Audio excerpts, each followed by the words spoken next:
2024 के लोकसभा चुनावों से पहले 2023 का यह चुनावी तैयारी वर्ष जिसमें तमाम राजनीतिक दल अपनी अपनी चुनावी तैयारियों में जुटे हुए हैं, जहां सरकार 9 साल की उपलब्धियों को लेकर के लोगों के बीच जा रही है। चाहे वो केंद्र की बात करे या प्रदेश की बात करे, तो वहीं विपक्ष सरकार की खामियों को लेकर और अपने दावों और वादों को लेकर लोगों के बीच जा रहे हैं। लेकिन ऐसे में क्या है भाजपा की तैयारी, इस पर चर्चा करने के लिए हमारे साथ हैं प्रदेश भाजपा के प्रभारी एवं त्रिपुरा के पूर्व मुख्यमंत्री बिप्लब देव जी। नमस्कार सर।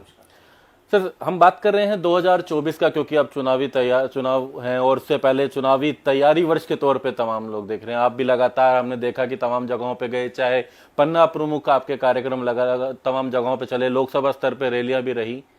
सबसे पहले तो हम लोकसभा चुनावों को लेकर बात करें, किस तरीके से देखते हैं आप 2024 में भाजपा को केंद्र में? कहाँ देखते हैं, कितनी मजबूत देखते हैं, क्या कहेंगे 2024 को लेकर के? देखिए, भारत को समझना बहुत कठिन है। शासन कर लिया इसलिए भारत को समझ लिया, ऐसा होता तो ब्रिटिश रह जाते। 200 साल शासन किया था, मुगल ने 600 साल किया। इसलिए भारत के जनता सब कुछ जानती है। चाहे 2014 की इलेक्शन हो लोकसभा का, चाहे तो 2019 की लोकसभा इलेक्शन हो, दोनों इलेक्शंस में यही ऑपोजिशन पूरे देश भर में। तब यूपी के नाम से इन लोगों को जाना जाता था, अब वो नाम नहीं चल रहे से नाम परिवर्तित कर दिया। इंडिया खुद ही ने चेंज कर दिया क्योंकि वो नाम से चल नहीं रहा है उनका दुकान। और दोनों इलेक्शन आप याद करें, ये सब इकट्ठा होकर मोदी को हराने चले थे। और दोनों ही इलेक्शन में ऐतिहासिक जीत हुई। भारतीय जनता पार्टी को पहली बार एकक संख्यागरिष्ठ दल के नाते फुल मेजोरिटी दिया जनता ने। 19 में तो 300 पार कर दिया। आज मोदी जी का काम 9.5 साल, जब इलेक्शन में हम जाएंगे 10 साल हो जाएंगे। आज हर जगह पे मोदी जी के काम दिखता है। 14 में काम नहीं दिखता था, लोगों ने आशा करके मोदी जी को लाया था। गुजरात में उन्होंने एक डूबती प्रदेश को आगे बढ़ाया, तो उस कारण से लोग मोदी जी को ऊपर विश्वास जाता है पूरे देश भर में। और आज जो स्थिति है, जो मैंने पहले बोला, भारत के जनता सब कुछ जानती है। ये बार बार प्रमाणित किया है और 24 में भी वही प्रमाणित होगा, तो भारत के जनता सब कुछ जानती है। बिल्कुल, आपने एक बात कही थी 2014 में विकास का मुद्दा नहीं था, विकास का दावा, विकास का वादा था, और अब उसके बाद 2019 में शायद उस वादे को पूरा करा, तभी दोबारा आया। लेकिन हैट्रिक की जब हम बात करते हैं, जिसकी तैयारी आप कर रहे हैं, वो कौन से ऐसे मुद्दे मानते हैं जो केंद्र के, जिसमें इस लोकसभा चुनाव में बीजेपी को लगता है कि मजबूती मिलेगी? और आईएनडीए इंडिया की बात कर रहे हैं, क्योंकि वो लगातार कभी किसानों की बात करते हैं, कभी बेरोजगारी की बात करते हैं, इन मुद्दों को लेकर बात करते हैं। लेकिन बीजेपी के लिए वो कौन से मुद्दे, वो केंद्र के लिए वो कौन से मुद्दे हैं जो आपको लगता है कि सत्ता की ओर लेकर जाएंगे, हैट्रिक की ओर लेकर जा रहे हैं? देखिए, देश में सबसे बड़ा मुद्दा तो मोदी है। मुद्दा तो मोदी है।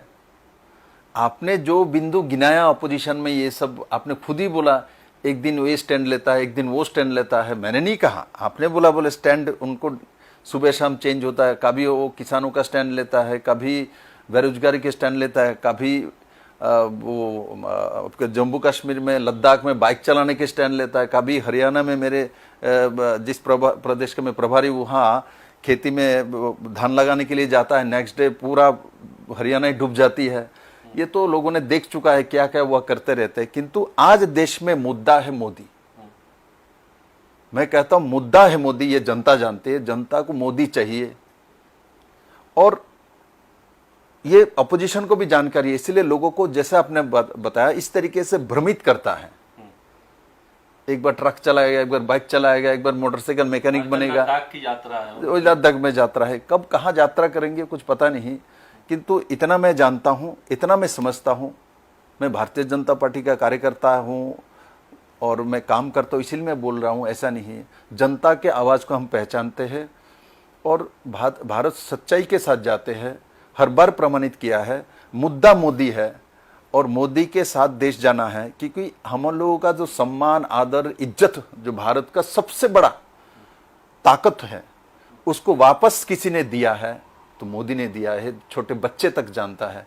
तो इसलिए जो सच है उसके साथ चलनी चाहिए, और सच्चाई मोदी है, मुद्दा मोदी है, इसके बाहर कुछ नहीं है, क्योंकि मोदी में सब कुछ समाहित है। जैसे आप इकोनॉमी, हमारे 10वीं इकोनॉमी से 5 नंबर इकोनॉमी में आया तो मोदी ने लाया।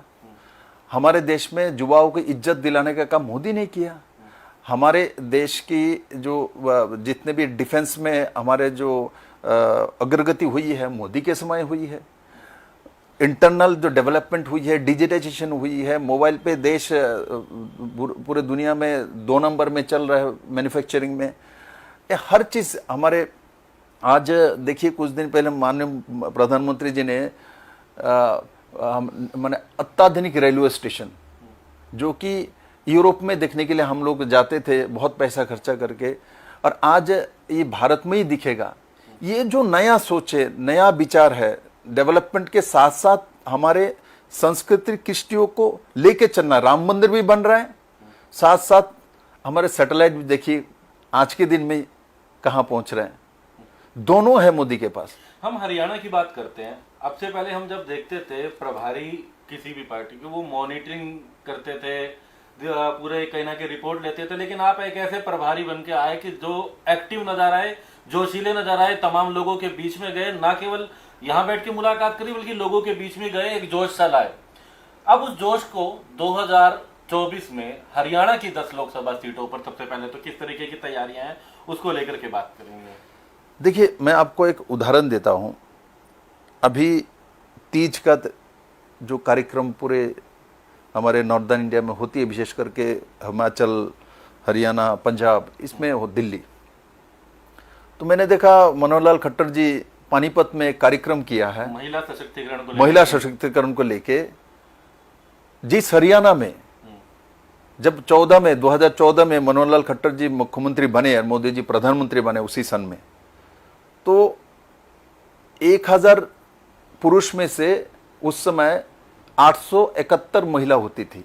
तो लग रहा है कि कहीं ना कहीं, चाहे वो रिजर्वेशन यहाँ की बात करें, महिलाओं के लिए अभी बात करी, पंचायतों में भी हमने देखा कि आंकड़े में काफी सुधार हुआ। आज ग्राम पंचायतों में महिलाओं की बात करें, रिजर्वेशन की बात करें, तो लग रहा है कि सरकार का अच्छा फोकस है इसको लेकर के, महिला सशक्तिकरण को लेकर के। देखिए, ये कोई बोलने वाली बात नहीं। ये संगठन में भी हम बात करें आगे नजर आएगा। बिल्कुल, संगठन में क्यों नहीं आएगा। संगठन में भाजपा पहला पार्टी है, अडवाणी जी अध्यक्ष रहते हुए 33% रिजर्वेशन अडवाणी जी ने लाया था। कौन सा पॉलिटिकल पार्टी में था, बीजेपी ने शुरुआत किया है। और मैं मोदी जी को धन्यवाद दूंगा, देश में पहली बार कोई वित्त मंत्री महिला मोदी जी ने बनाया।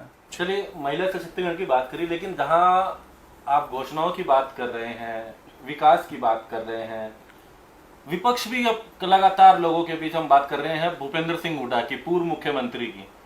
कांग्रेस का विपक्ष आपके समक्ष कार्यक्रम चल रहा है। अभी हाल ही में हिसार में भी हुआ, उन्होंने भी 9 जगहों पर अब तक कर चुके हैं लोकसभा में। वो तो कह रहे हैं कि अब हम हर जिले में भी जाएंगे, लेकिन कई घोषणाएं वो कर रहे हैं। 6000 रुपए मासिक पेंशन, वो वृद्धा पेंशन भी है, विधवा पेंशन भी है। उसके अलावा वो कह रहे हैं कि हम तो 300 यूनिट बिजली मुफ्त करेंगे, 100 गज के प्लॉट देंगे। मतलब बहुत सी घोषणा उन्होंने करी कि सिलेंडर की कीमतें, तो उसको किस तरीके से देखते हैं। वो कह रहे हैं कि लोग उनके साथ जुड़ भी रहे हैं, उसको लेकर दावा कर रहे हैं। हमारे साथ वाला स्टेट हिमाचल है, हरियाणा के साथ वाला स्टेट, उसमें भी बोला था इन लोगों ने जब ओल्ड पेंशन लागू करेंगे। पहले मुद्दा वही है क्योंकि हिमाचल में पूरे देश भर में सबसे ज्यादा सरकारी एम्प्लॉय रेशियो में सबसे ज्यादा कोई है तो हिमाचल में है। इसलिए उनको जो जहां माने इलेक्शन जीतने के लिए रेबरी चाहिए वो उसमें वहां डाल देता है, तो वहां इसलिए ओल्ड पेंशन को सामने किया। आज तक ओल्ड पेंशन लागू नहीं कर पाया। अब बोलता है केंद्र से मोदी सरकार हमको पैसा दे दो, हम देते हैं। तो हम देते हैं तो तुमको ही देने का जरूरत क्या है, हम भी तो दे सकते थे। इसलिए जब आपके पास जो चीज नहीं है वो चीज वादा करना कांग्रेस का आदत है। और मैं कहता हूं यह जो न्यू पेंशन स्कीम हरियाणा में किसने लागू किया था, मनोहर लाल खट्टर जी ने लागू किया। 2010 में 6 जनवरी में भूपेंद्र सिंह हुड्डा ने लागू किया है। उसके बाद उनके 2009 की इलेक्शन हुआ, 14 की इलेक्शन हुआ, उसी में भी उन्होंने बोला ओल्ड पेंशन लागू करेंगे। तो हम तो 14 में आए, 9 में तो वही थे, उन्होंने मैनिफेस्टो उठा के दी, उसमें तो बोला था, क्यों नहीं लगाया उन्होंने। तो ये सत्ता में रहने के बाद 10 साल वो सत्ता में वो रहे, उसके पहले भी कांग्रेस की सरकार आए गए है वहां, किंतु लास्ट 10 ईयर्स के मैं बोलता हूं कि तब तो भूपेंद्र हुड्डा जी थे, तो हुड्डा जी के समय ही न्यू पेंशन लागू हुआ, बोलता हमने लागू की। अरे आपने तो लागू किया 2010 में जनवरी में, उसके बाद आपने ही, आपके समय जो आप सोशल पेंशन की बात करते हो, आपने 10 साल में 700 रुपया पेंशन, 700 रुपया बढ़ाया, 700 तक पहुंच पाए 10 साल में। अब आप बोलते हो एक साथ में 6000 में पहुंच जाऊंगा, आपके मेरिट नहीं कहता है। अब 10 साल में 700 में जाते हो और अभी एक साल में आप 6000 में चले जाओगे, तो आपको विश्वास होता है जी कर सकता है। उसके बाद मैंने हिसाब करके देखा, 6000 रुपया कर दे तो इनको कम से कम 23,000 करोड़ रुपया चाहिए। आज के दिन में हरियाणा का बजट है, आज जो लास्ट बजट 2023-24 का हुआ है, वो है 1,86,000 के आसपास है करोड़, 1,86,000 करोड़ के आसपास है। तो आप सोचो, इनमें से 6,000 करके कर देगा तो 22,000 23,000 करोड़ रुपए इसमें लगेगा कि हुड्डा जी जमीन बेच के देंगे, इतना जमीन है उनके पास। ये असंभव बात करना हरियाणा में नहीं साबित होता होगा, क्योंकि हरियाणा के लोग बहुत जागरूक है, जानती है और मालूम है। हरियाणा एक मुझे जहाँ तक समझ में आया, एक प्रभावी राज्य है और सम्मान चाहते हैं, आदर चाहते हैं, और जो मोदी जी दिलवा सकता है कांग्रेस नहीं दिला सकता। वो लोग लद्दाख में बाइक लेके घूम सकता है, मोदी जी घूमता है तो अमेरिका में जाके सेनेट में जो भाषण देता है 15 बार जब क्लैप मरता है, तो भारत की, हरियाणा के लोगों की जो सीना है 56 इंच होता है, वो मोदी जी दिलवा सकता है। और सम्मान दिलाने वाले के साथ हरियाणा चलता है, क्योंकि हरियाणा ऐसा देश है, वो दुग्ध उत्पादन में 2nd पोजीशन में है, आपको दूध भी पिलाता है, ताकत भी देता है, और आपको आपके खेती भी करता है, किसान भी है, और साथ ही साथ किसान का बेटे को आपको बचाने के लिए आपको फोर्स में भी देता है और आर्मी में भी देता है। और हरियाणा छोटा स्टेट है, किंतु हरियाणा से लगभग 10% के ऊपर हमारे सेनाओं में भागीदारी है, और जो बलिदान देते हैं उसमें भी हरियाणा का 15% है। तो इसलिए हरियाणा बहुत ही सेंसिटिव स्टेट है। तो इस स्टेट में इस तरीके से राजनीति नहीं होता, और भूपेंद्र सिंह हुड्डा जी हो और कांग्रेस के सरकार हो, ये हरियाणा की जनता देख चुकी है। और हिमाचल हमारे सामने आईना पड़ा हुआ है। कर्नाटक में क्या है, कर्नाटक में उन्होंने बोला सभी महिला को 2,000 रुपये करके हम दे देंगे पेंशन। जैसे ही सत्ता में आए बोलता है हमने तो बोला हाँ देंगे, जिस घर में 5 बेटियां होगा इनमें से जब से बड़ी जो उनको देंगे। उसके बाद आया इसमें जो ना बड़ी को कैसे देंगे, जिनको सेंट्रल गवर्नमेंट की पेंशन ऑलरेडी मिल रहा है इनको हम नहीं दे सकते हैं। उसके बाद अब आ गया इसमें ना बीपीएल और अंत्योदय को देंगे, जो एपीएल है और जनरल उनको नहीं दे सकते, तो देवो को उनको। दूसरा उन्होंने कर्नाटक में किया, सभी महिला के लिए चलेंगे तो कर्नाटक के जो बसेस है सरकार की उसमें फ्री कर दिया। अभी कर्नाटक में हिसाब करके देखा, जो महिला शहर में मूवमेंट करता है 50-50 व 40-60 रेशियो में, गांव में तो महिला का मूवमेंट कम होती है। गांव में जेंट्स मूवमेंट ज्यादा करता है, बेटा करता है, हस्बैंड करता है। तो वहां देखा जाए इनको डबल कर दिया, महिला को तो फ्री कर दिया, डबल कर दिया। अल्टीमेटली उस परिवार से दुगुना ले रहा है।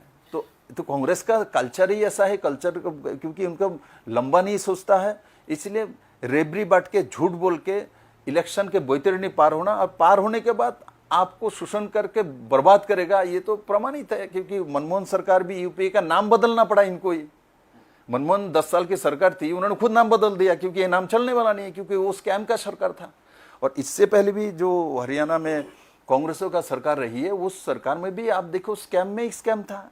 किंतु इस सरकार जो चली कोई स्कैम नहीं, ट्रांसपेरेंट रिक्रूटमेंट नीति, ट्रांसपेरेंट नीति, मेरिट में नौकरी मिलता है हरियाणा में, किसी ने कभी सोचा भी नहीं है। मेरिट के आधार पर नौकरी, आपने कहा नौकरी दी, लेकिन भूपेंद्र सिंह हुड्डा तो कहते हैं कि बेरोजगारी बहुत ज्यादा है। दीपेंद्र हुड्डा कहते हैं कि बेरोजगारी दर बढ़ी है। उसको लेकर के क्या कहेंगे? एक नौकरियों को लेकर उनका क्या, उनको लेकर के कहना कि प्रश्न वो भी उठाते हैं। देखिए मैं बार बार बोलता हूँ, इनको भी करो जो मैं बोलता हूँ, सच्चाई बोलिए जनता के सामने। आपने जब 10 साल कांग्रेस की सरकार चलाया, आपने पक्का नौकरी, जो सरकारी नौकरी सिर्फ 60,000 दे पाया। अभी मनोहर लाल सरकार ने 1,06,000 के ऊपर नौकरी दे चुके हैं। कुछ ही दिन में और भी 50,000 नौकरी देने वाले हैं, और वो नौकरी सब मेरिट में है। आपने जब नौकरी दिया था, इनमें से कोर्ट में केस करने के बाद 11 नौकरी चली गई। अभी तक मनोहर लाल खट्टर जी ने जिसको भी नौकरी दिया, किसी का नौकरी नहीं गया। तो आप कहाँ सरकार चलाया, हम कहाँ सरकार चलाते हैं, दोनों में अंतर तो देखिए। कहाँ 60,000 नौकरी, कहाँ 1,06,000 नौकरी, और कहाँ ट्रांसपेरेंट नौकरी, कहाँ भ्रष्टाचार युक्त नौकरी, कहाँ जो पर्ची और खर्ची करके नौकरी, कहाँ जो घर में बैठ के नौकरी।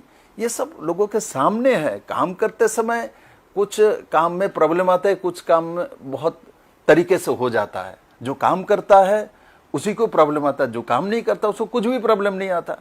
इसलिए आज हरियाणा में जो एक नया सोच युवाओं के मन में आया, मेरे अंदर क्वालिटी है तो मुझे कोई नहीं रोक सकता। किंतु ऐसा था, आज 10 साल पीछे जाके किसी नौजवान को पूछ लीजिए, कोई ग्रेजुएट को पूछ लीजिए, उसके मन में विश्वास था जो मैं अपने मेरिट के बल पे एक नौकरी ले सकता हूँ हरियाणा में, मेरे मेरिट के बल पे मैं कुछ बन के दिखाऊंगा। आज हरियाणा के गांव में जाके किसान के बेटा बोलता है, मैं अपने मेरिट के बल में पढ़ाई करता हूँ, मेरे पिताजी ने मुझे लिखना पढ़ना सिखाया, और मैं अपने बल पे हरियाणा स्टेट सर्विस में मैं रिटर्न दूंगा, इंटरव्यू दूंगा, और मैं ऑफिसर बन के काम करूंगा। मैं एक और मुद्दे पे भी चर्चा करना चाहेंगे। भूपेंद्र सिंह हुड्डा ने तो चलो हिसार में करा, विपक्ष आपके समक्ष कार्यक्रम, किरण चौधरी, कुमारी शैलजा, उन्होंने भिवानी में एक विरोध प्रदर्शन की बात करके एक बड़ा शक्ति प्रदर्शन करा।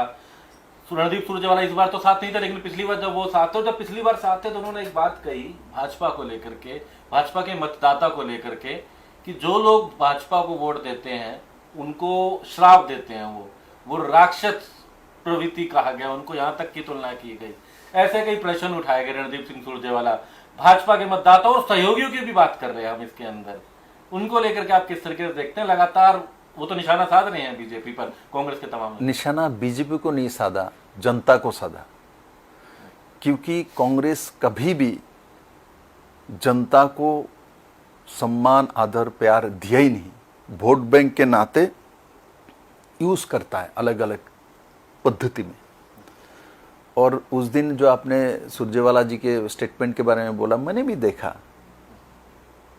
ये अपने आप सच्चाई बोला है। इनकी सोच जनता के सामने आ चुकी है। वो कुरुक्षेत्र भूमि से बोल रहे मैंने देखा, जो बीजेपी को जो वोट देता है उनको भी वो श्राप देता है, वो भी पापी है। वोटार किसी का नहीं होता, जनार्दन होती है। हम वोटार को सर्वोपरि मानते हैं, और ये वोटार आज कांग्रेस को वोट देता है, यही वोटार कल बीजेपी को भी वोट देता है। तो आपने जो आम वोटर है उसी को आप शाप दे रहे हो, उसी को आप बोल रहे हो मैं कुरुक्षेत्र की भूमि से बोलता हूं। इसका मतलब पिछले बार 10 के 10 लोकसभा सीट जो जीता है जनता के जने, तो सबके सब पापी है, सबके सब अभिशाप उन्होंने दे दिया, सब खत्म हो जाए। क्या बोलता है? मुझे इनका पॉलिटिकल डेप्थ, इनके सोच देखने के बाद मालूम होता है जनता ने 2014 में जो निर्णय लिया था, 2019 में जो निर्णय लिया, तो इसलिए मैंने जो पहले बोला था जनता सबको जानती है, ये प्रमाणित है। और ये अच्छा हुआ, तो बहुत बाद में बोलता तो मालूम नहीं चलता। जनता को पहले ही उन्होंने बता दिया, हम तो आपके बारे में ऐसा सोच रखते हैं, क्योंकि आप तो हमारे बंधुआ मजदूर, हमारे साथ हो तो आप इंसान है, हमारे साथ नहीं हो तो आप राक्षस है। ऐसा थोड़ी होता है। हमारे प्रधानमंत्री बोलता है, हमें प्रधानमंत्री, मुझे तो इन लोगों ने चुना, किंतु जिन्होंने मुझे वोट नहीं दिया, मैं तो 140 करोड़ भारतवासी का प्रधानमंत्री हूं। मनोहर लाल जी पूरे हरियाणा का मुख्यमंत्री है। चुनते समय जिसके पास ज्यादा विधायक है वही चुन के आता है मुख्यमंत्री व प्रधानमंत्री, किंतु चुनने के बाद संविधान वही कहता है जो भारतीय जनता पार्टी के सीएम और पीएम करता है। चलिए, हम बात कर रहे हैं कांग्रेस की तो बात करी, लेकिन जो आप दावे और वादों की बात कर रहे थे, ये तो इंडियन नेशनल लोकदल भी करती है। अभय सिंह चौटाला पदयात्रा कर रहे हैं, पेंशन तो 6,000 रुपये वो भी देने की बात कर रहे हैं, वो भी पार्टी की मजबूती की बात कर रहे हैं। वो निशाना तो बीजेपी और जेजेपी जो गठबंधन सरकार है उसको लेकर के करते हैं। अभय सिंह चौटाला को, इनेलो को कहाँ देखते हैं? इसके अलावा एक और बात साथ में जोड़ना चाहूंगा, एक और विपक्षी दल आम आदमी पार्टी की बात करें, दिल्ली और पंजाब के बाद हरियाणा की तरफ उनकी भी तैयारी है, वो भी फ्री बिजली की बात करते हैं। तो ये फ्री बिजली, पेंशन 6000, ये 100 गज के प्लॉट, ये तमाम मुद्दे जो लेकर के, जो वादे लेकर के आ रहे हैं, लगता है कि कहीं वोटर को रिझा पाएंगे इस तरफ?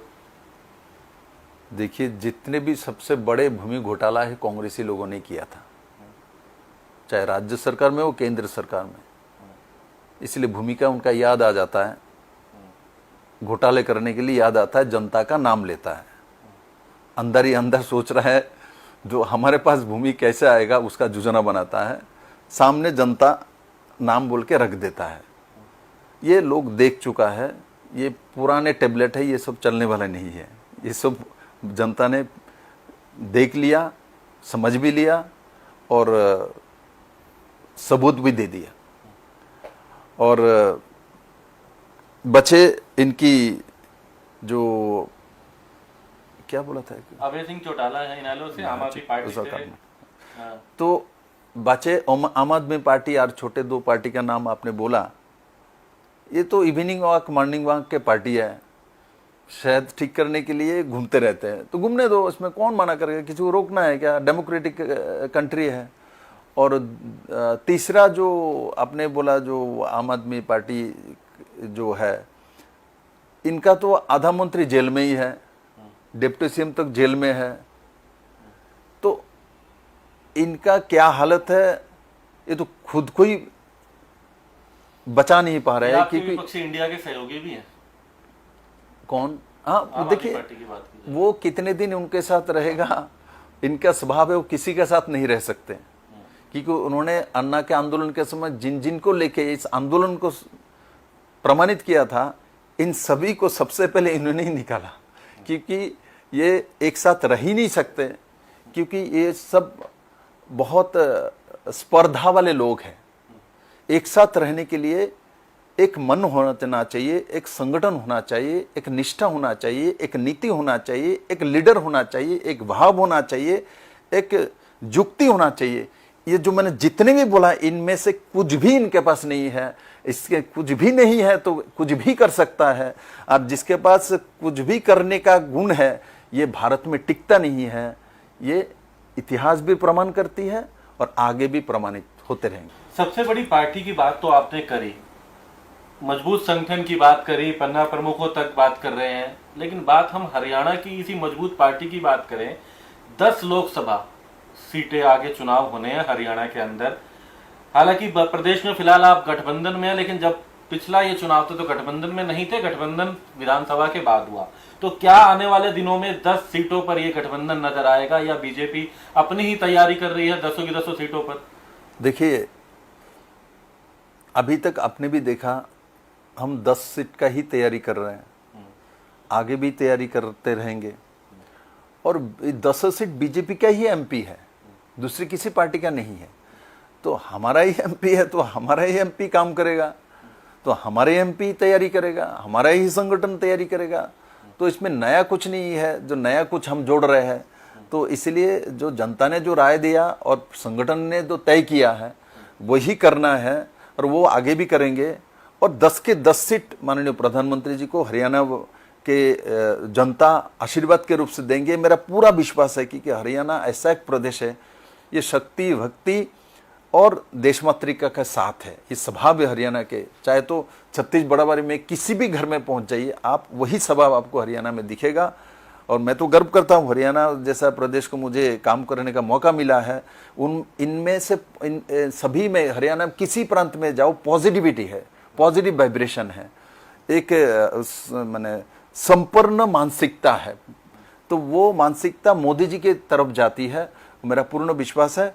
जिस तरीके से 2014 में हरियाणा ने राय दिया, जिस तरीके से 19 में दिया और 24 में भी, उसी तरीके से मोदी जी को प्रचंड बहुमत की तरफ लेके जाएंगे। और 10 के 10 सीट देके माननीय प्रधानमंत्री जी को तीसरी बार प्रधानमंत्री बनाने में हरियाणा बड़ी भूमिका पालन करेंगे, ऐसा मेरा विश्वास है। चलिए, हम एक अंत में एक प्रश्न है, आजकल किसानों का मुद्दा, किसान फिर एक बार एकजुट हो रहे हैं, और किसान ही नहीं विपक्ष भी एकजुट हो रहा है किसानों के मुद्दे को लेकर के बुनाने में। क्योंकि चाहे हमने देखा हाल में राहुल गांधी पहुंचे भी थे, हरियाणा के सोनीपत पहुंचते हैं, वो धान की रोपाई करते हैं और वो किसानों को अपने यहाँ बुलाते हैं, उनको भोजन पे बुलाते हैं। लेकिन अब एक बार फिर जब किसान एकजुट हो रहे हैं तो भूपेंद्र सिंह हुड्डा ने भी निशाना साधा किसानों के मुद्दे को लेकर के सरकार पर। किसानों को लेकर आप क्या कहेंगे? उनका तो कहना है किसानों की हालत ऐसी है, चाहे वो एमएसपी हो, दाम हो, उसको लेकर के एक बार फिर एकजुट हो रहे हैं किसान भी, किसान संगठन और विपक्ष भी। देखिए, मेरे एक बात सुनिए, विपक्ष के पास कोई मुद्दा नहीं है तो उकसा के राजनीति करता है। सबसे ज्यादा हरियाणा में एमएसपी है, पूरे देश में 13 फसलों में एमएसपी है, देश में किसी राज्य में भी नहीं है। सूरजमुखी में सबसे ज्यादा पैसा हम लोग देने वाले हैं, हम लोग जो बाजरा में सबसे ज्यादा पैसा हम लोग देने वाले हैं। और साथ ही साथ ये सरकार जो 9 साल चली है, चाहे किसानों को मुआवजा हो, चाहे किसानों को एमएसपी हो, और किसानों को जो भी सुविधा हो, सबसे ज्यादा काम किसी ने किया तो मनोहर लाल खट्टर जी के सरकार ने किया है, ये प्रमाणित है। और इन लोगों ने 10 साल जब सत्ता में रहे, इससे पहले भी कांग्रेस सत्ता में थी, सभी समय किसान का जो नाम को आगे कर देता है और बैठ जाता है खुद जाके। हम किसानों का आगे करते हैं, बैठाते भी उनको है, ये दोनों अंतर है। इसलिए हरियाणा के किसान जानती है ये पिछले 20-25 साल में क्या किया है। किसानों को आगे बैठा देगा, रास्ते में बैठा देगा, किसान मेहनत करेगा, उकसाएगा, उकसाने के बाद किसान को नहीं बैठाएगा, वो अपने परिवार के लोगों को ही बैठाएगा। इसलिए हरियाणा के किसान इसका योग्य जवाब 14 में दिया, 19 में दिया, 24 में भी देने वाले हैं। और इसकी जो सही आकलन, जो हरियाणा सरकार की काम करने का तरीका जो आंकड़ा है वो बताता है, और ये प्रमाणित भी है। चलिए, तो प्रदेश भाजपा के प्रभारी विप्लव देव जी पूर्व मुख्यमंत्री हैं, तो उन्होंने तमाम मुद्दों को लेकर के बेबाकी से अपने जवाब दिए, चाहे वो किसानों का मुद्दा हो, और खासकर भूपेंद्र सिंह हुड्डा जो लगातार तमाम वादे और दावे लेकर के लोगों के बीच जा रहे हैं, सरकार पर निशाना साध रहे हैं, उसको लेकर के तमाम आंकड़ों के साथ अपनी बात रखी।